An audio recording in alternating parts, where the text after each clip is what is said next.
कैसे हो दोस्तों। आप सब ठीक होंगे, मस्त होंगे, तंदुरुस्त होंगे। आज आप इग्नो का BHIC 144 ब्लॉग नंबर 1 करेंगे।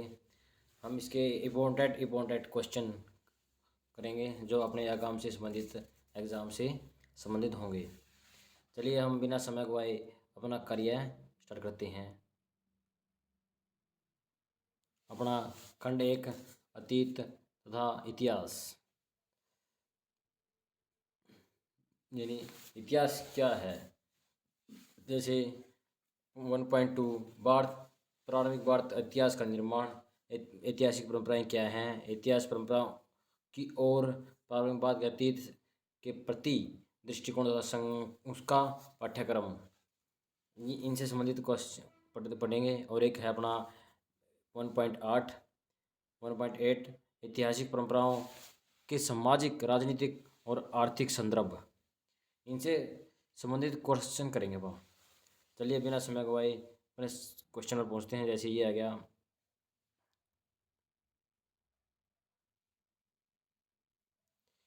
18वीं सदी में ब्रिटिश उपनिवेशियों ने संस्कृत परंपराओं में एक विशिष्ट श्रेणी के रूप में ऐतिहासिक साहित्य की खोज करना शुरू किया।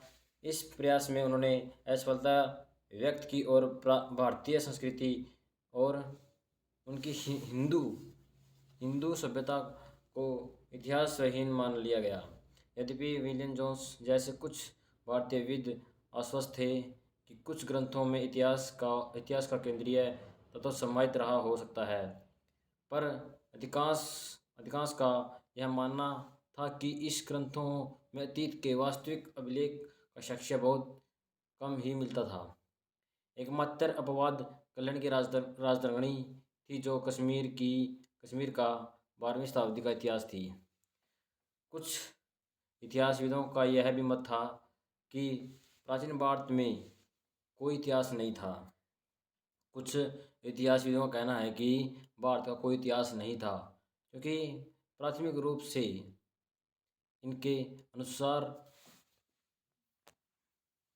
भारत में किसी भी तरह की ऐतिहासिक रचनाओं का नितांत अभाव था।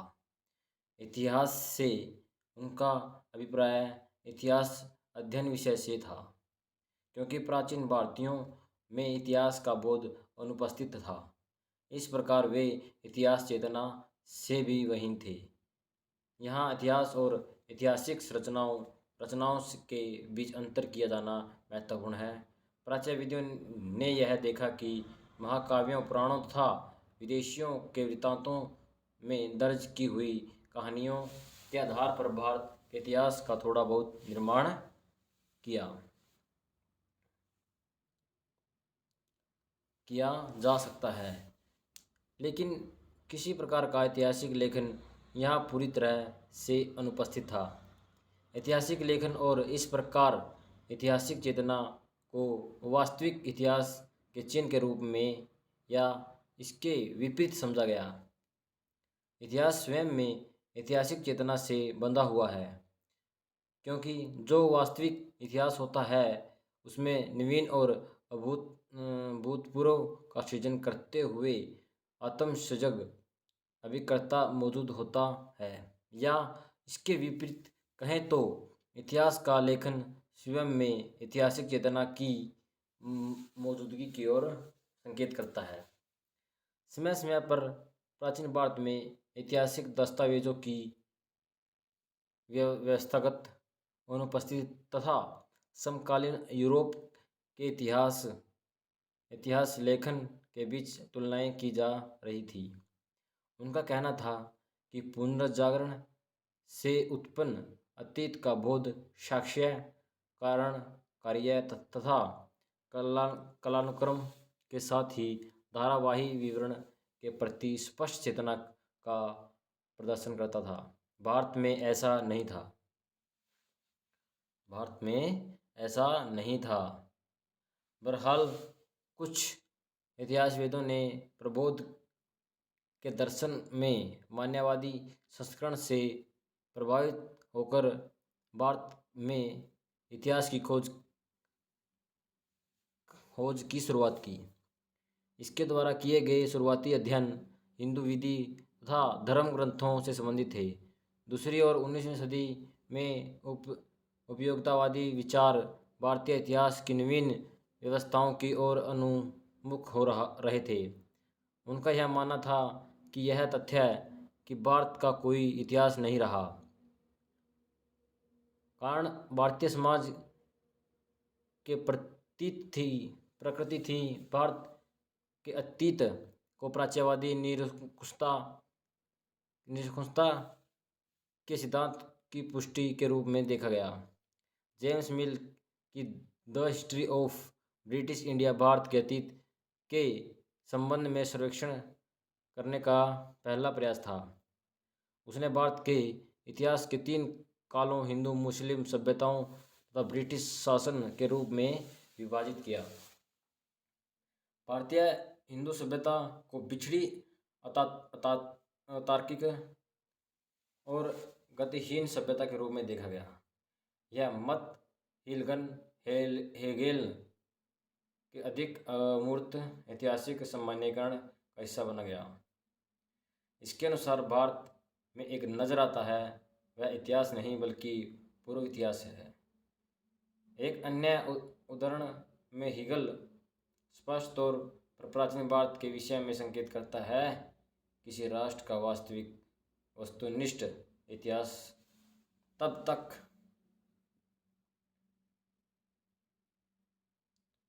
शुरू नहीं माना जा सकता जब तक वह लिखित ऐतिहासिक दस्तावेजों को धारण न करता हो, वहाँ लिखित ऐतिहासिक दस्तावेज न पाए जाते हों।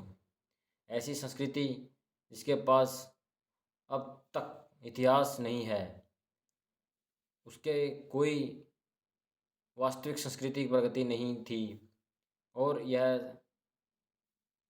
3500 वर्षों के तथाकथित भारतीय इतिहास पर भी लागू होता है।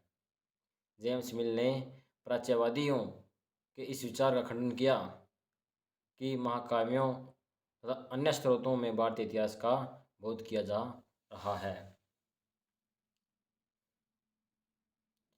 अब पढ़ते हैं ऐतिहासिक परंपरा क्या है। जब समाज अतीत के संबंध में किसी प्रकार का बोध धारण करते हैं तो ऐतिहासिक परंपराओं का सृजन होता है। इसमें तीन तत्व शामिल होते हैं: अतीत की धारणाओं की ऐतिहासिक चेतना, विशेषकर उन घटनाओं की उन्हें समाज द्वारा प्रासंगिक या महत्वपूर्ण समझा जाता है। इन घटनाओं का कालानुक्रम रूप में व्यवस्थित किया जाता है।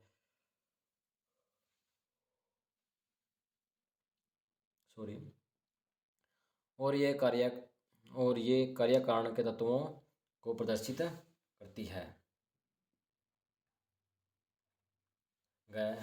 इन घटनाओं को उस समाज के सत्ताओं के अनुसार दर्ज किया जाता है। ऐतिहासिक परंपराओं उन प्रमाणिक घटनाओं को दर्ज करने वाली हो सकती है जो यथार्थ घटनाएं भी रही हो सकती हैं और नहीं भी, किंतु अनिवार्य रूप से अतीत के संबंध में मान्य विश्वास को प्रदर्शित करती है। ऐतिहासिक परंपराओं का एक सामाजिक प्रकार या साध्य होता है। जब ऐतिहासिक परंपरा का विकास होता है उसके कुछ निश्चित संकेत होते हैं। जैसे कोई समाज समय के किसी बिंदु पर ऐतिहासिक परंपरा के सृजन की सत्ता का अनुभव करता है। इस परंपरा के रखवाले या रक्षक कौन होते हैं, किस प्रकार का साहित्य में यह परंपरा अंतर्निहित होती है, धर्मनिरपेक्ष या धार्मिक। नंबर 4, इस परंपरा को दर्ज करने के लिए कौन सी शैली अस्तित्व में आती है। नंबर 5, एक विशेष सामाजिक संदर्भ में ऐतिहासिक परंपरा की संरचना। नंबर 6, यह परंपरा इस प्रकार स्रोतों या दर्शनगण को संबंधित करती है। नंबर 7, सामाजिक समूहों द्वारा इस परंपरा का स्वहित में उपयोग। ऐतिहासिक परंपराएं इस प्रकार अतीत के उन पहलुओं का संकेत करती है, मौलिक रूप में यह ग्रंथों में दर्ज जो पुरातनता या परिकल्पना ऐतिहासिक की सूची सूचिता को धारण करते हुए एक पीढ़ी से दूसरी पीढ़ी तक सचेत रूप में हस्तांतरित होते हैं। कि अतीत संबंधी अवधारणाएं प्रारंभिक हैं या नहीं, महत्व इसका यह है कि प्राचीन भारतीय समाज के उन ग्रंथों में ऐतिहासिक चेतना की किस तरह परिकल्पना की गई थी। जो महत्वपूर्ण है वह यह अध्ययन करना है कि समाज ने अपने अतीत को देखा, कैसे देखा और इसी तरह क्यों देखा। ऐतिहासिक परंपरा वर्तमान को वैधता प्रदान करती है। इन पहलुओं का बोध हमें उस समय के समाज को समझ पाने में सहायता करेगा। 1.4 ऐतिहासिक परंपरा की ओर। पुराने समय में कैसी परंपराएं थी। ऐसे कई तरीके हैं जिनमें समाज अपने अतीत का प्रतिरूपण करते हैं। रोमिला थॉपर, अतीत जिसका एक अमूर्त अर्थ के अनुभव किया जा सकता है तथा इसके प्रतिरूपण की प्रकृति के बीच अंतर करती है। प्रारंभिक कालों में इस तरह का प्रतिरूपण ने उस तरह के आख्यान का रूप ग्रहण किया जिसका संबंध उन घटनाओं से था जो वर्तमान समय से पूर्व के समयों से घटित मानी जाती हैं। भारतीय इतिहास परंपरा में 3 तरह की परंपराएं शामिल हैं। पौराणिक परंपराएं, श्रवण परंपराएं जिसे बौद्ध और जैन परंपराएं, चरण परंपराएं। पौराणिक तथा श्रवण परंपराएं विशेष प्रशस्तिपरक लेख का निर्माण करती हैं। इनमें से प्रत्येक विभिन्न व्याख्या प्रस्तुत करती है। कुछ घटनाओं को प्रकाश में लाया गया तो कुछ अन्य घटनाओं को दबा दिया गया। इसमें परस्पर आदान प्रदान भी हुआ। प्रत्येक एक दूसरे की मौजूदगी से परिचित हैं, यद्यपि इसका इस तरह उल्लेख नहीं किया गया। चरणों की परंपरा महाकाव्यों से प्रारंभिक रचनाओं तक पीछे जाती है। यह चरण परंपरा बाद के समय से भी एक उपधार के रूप में प्रभावित रही है। चरणों में यह दावा किया कि वे उच्च प्रतिष्ठित कुलों की वंशावलियों को सूत्रबद्ध कर रहे थे, जिन्हें दूसरे सहस्त्राब्दी ईस्वी में ऐतिहासिक स्रोतों का निर्माण किया। पौराणिक तथा श्रवण दोनों प्रकार के प्रशस्तिपरक लेखों में अतीत से संबंधित आख्यानों का समावेश है। सभी आख्यानों में अतीत के प्रति जिज्ञासा तथा वर्तमान में इसके प्रकार्य को रेखांकित किया गया है।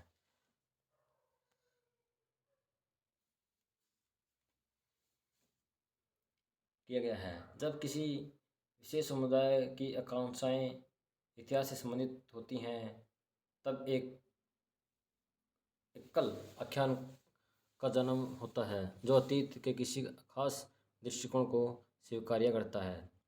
ऐतिहासिक परंपराओं के साथ ही उस अतीत के संबंध के वैकल्पिक दृष्टियाँ जन्म लेती हैं। इनके बाद वे व्याख्याएं शामिल होती हैं जो बताती हैं कि क्या कुछ आख्यान दूसरे आख्यानों की अपेक्षा अधिक सटीक थे। रोमिला थॉपर के अनुसार इतिहास के रूप में अतीत का पुनर्निर्माण हमेशा एक प्रतिरूपण भर पर होता है और निरपेक्ष सत्य ही नहीं हो सकता। प्राचीन भारत में इतिहास एक चक्रीय समय की धारणा से बंधा हुआ था। यह उस ईसाई यहूदी परंपरा से भिन्न है जो रेखीय समय पर आधारित है और जो इतिहास की विचार पद्धति में एक महत्वपूर्ण कारक होता है। अब आप पढ़ते हैं 1.8 ऐतिहासिक परंपराओं में सामाजिक, राजनीति तथा आर्थिक संदर्भ। जो अपन ऊपर पढ़ा, जो बीच कहा नहीं पढ़ा, वो इससे ऊपर से संबंधित ही है। ऐतिहासिक परंपराएं उन संदर्भों के अनुसार आकार ग्रहण करती हैं तथा सत्ता और संसाधनों के स्थानीकरण में समय के साथ साथ होने वाले परिवर्तनों की बहुत सी प्रक्रियाओं ने इस परंपराओं को वैधता प्रदान करने वाले तरीकों को प्रभावित किया है। ऐतिहासिक परंपराओं को विभिन्न ऐतिहासिक संदर्भों में घटित होने वाली परिवर्तनों को ध्यान में रखकर जाना जा सकता है। ऐतिहासिक संदर्भों तथा घटित हुई परंपराओं को समझने के हमारे इस प्रयास में इसकी पृष्ठभूमि को समझना अत्यंत महत्वपूर्ण है। प्रारंभिक भारत में सामाजिक संगठन के दो रूपों का साक्ष्य मिलता है। प्रारंभिक काल में वंश समाजों का उदय हुआ, जिनका बाद में राज्य समाज का अनुकरण किया। पहले हम इन दोनों संगठनों वंश समाज तथा राज्य व्यवस्था के विषय में जानने का प्रयास करते हैं। एक वंश समाज में पहचाना किसी वंश या कुटुंब से उत्पन्न होता है। वंश का तात्पर्य एकल पूर्वज से उत्पन्न पीढ़ीगत सह संबंधित समूह है जो किसी वास्तविक या काल्पनिक वंशावली द्वारा परिभाषित होता है। एक ही कुल वंश से संबंध रखने वाले व्यक्ति अपनी पहचान को एक समान पूर्वज से जोड़ते हैं। इसमें नातेदारी सामाजिक संबंधों के केंद्र में होती है तथा समाज के भीतर विभिन्न कार्यों को नियंत्रित करती है। कल्पनापूर्ण या वास्तविक वंशावलियों इस संबंध में महत्वपूर्ण होती थी तथा उन्हें राजवंश का व्याख्यान में जगह दी जाती थी। वंशावलियाँ वर्तमान तथा अतीत दोनों की पहचान के व्याख्यान को समाहित करती थी। वंश संबंधी मथ्यों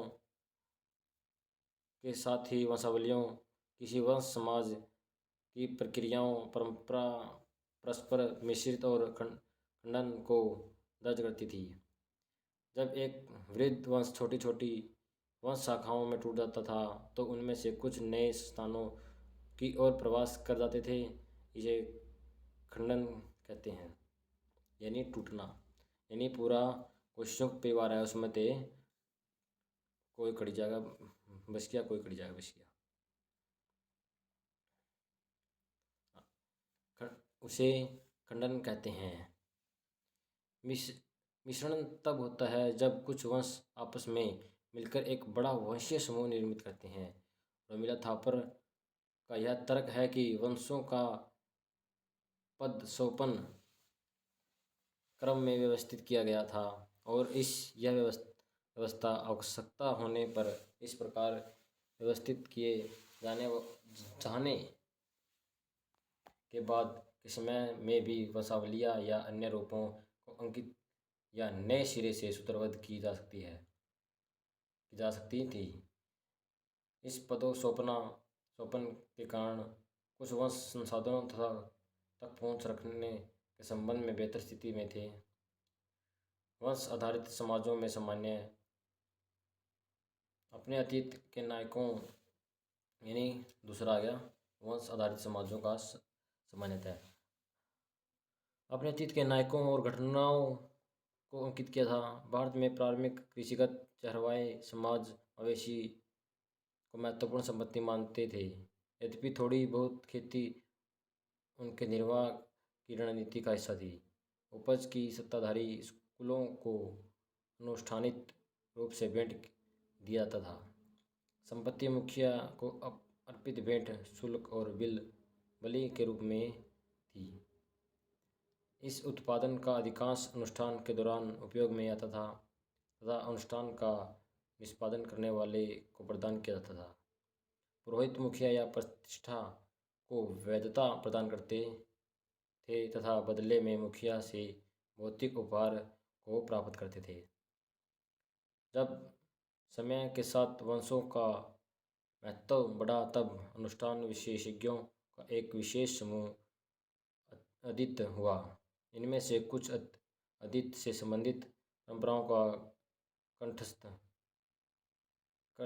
करने तथा विशेष अवसरों पर उनका व्याख्यान करने में संलग्न थे। ये सूत भाट चरण और कवियों के वर्ग रहे होंगे।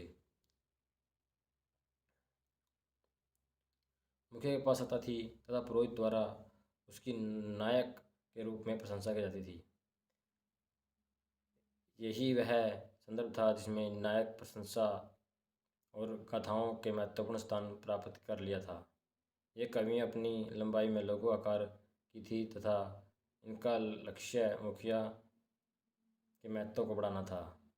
इन मंत्रों का वंश संबंधियों की सभा का व्याख्यान किया जाता था और ये अन्य उस वंश विशेष की पहचान को दर्शाते थे। राशि उन मुखियों तथा उनके वंशों दोनों के रूप में महत्व रखती थी। धन्यवाद। आगे का चैप्टर कल करेंगे।